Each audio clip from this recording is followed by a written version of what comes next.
These are the rules of Dominion League. The game is an asymmetrical capture the flag castle siege that lasts for 10 minutes.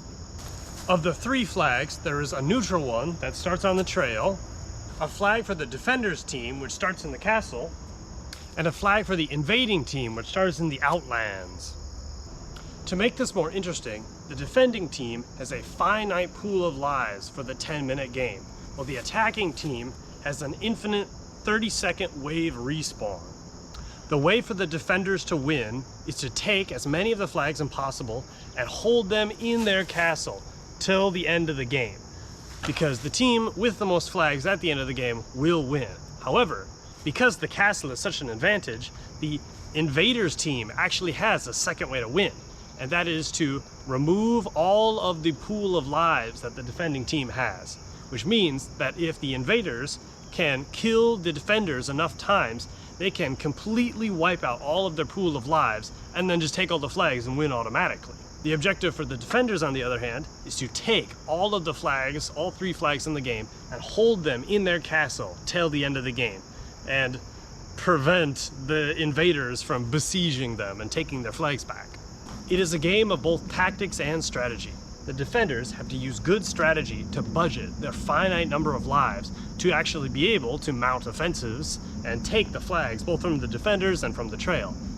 The invaders, on the other hand, have to use good tactics, because if all 3 flags get taken into the defender's castle, the invaders are going to have an extremely difficult time laying siege to the castle to get the flags back.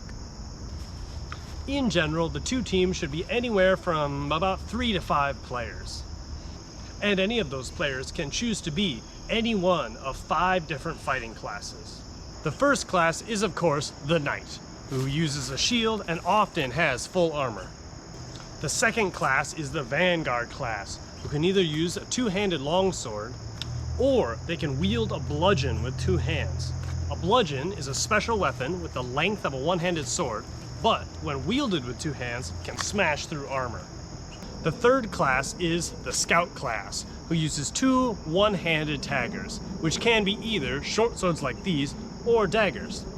The last 2 classes are the ranged classes. The 4th class is the archer, who uses a bow, which obviously takes, 2 hands to fire, but they can carry a 1-handed dagger in the other hand if they wish. And the 5th and final class, which is of course the mage, which must carry some magical item of power, be it a staff like this, or a wand, or a spell book, or scroll, or even like a magic crystal or something. In one hand, they must carry their magic totem, and in the other, they can have a mana ball.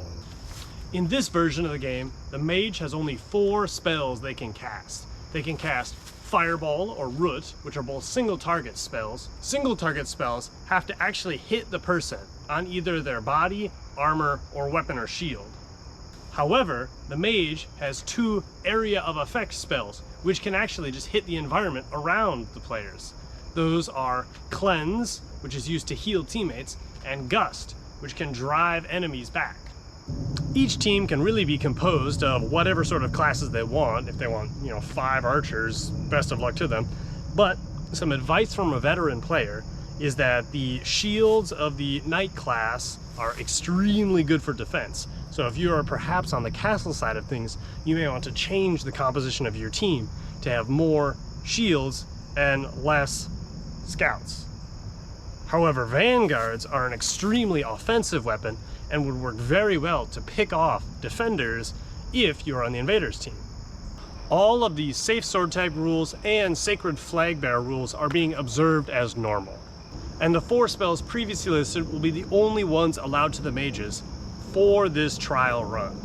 The beauty of Dominion League is that because it's so few players, and because we can put out content in advance of them actually attending the camp, or event, we can change the rules if we want. We can try stuff out. I personally, because I'm an armor kind of guy, I really hate the way daggers work. I think they invalidate all of the work that you put into making a huge set of armor with like a 6-inch stick. But there are other people that like other rules, like, ritual arcane summoning circles for mages, or artillery, or any sort of other things that we want to try out. Dominion League is an excellent place for those sorts of things because we can test things on a small scale very quickly. If this sort of event sounds fun to you, please, for the love of everything that is fun about running around in the forest and fighting with sticks, contact me if you're interested. I need a few more people, I have a few more spots available, and I would love if you could be there to participate, because I think it'll be really, really cool. You can contact me both by direct message on Instagram and also by email.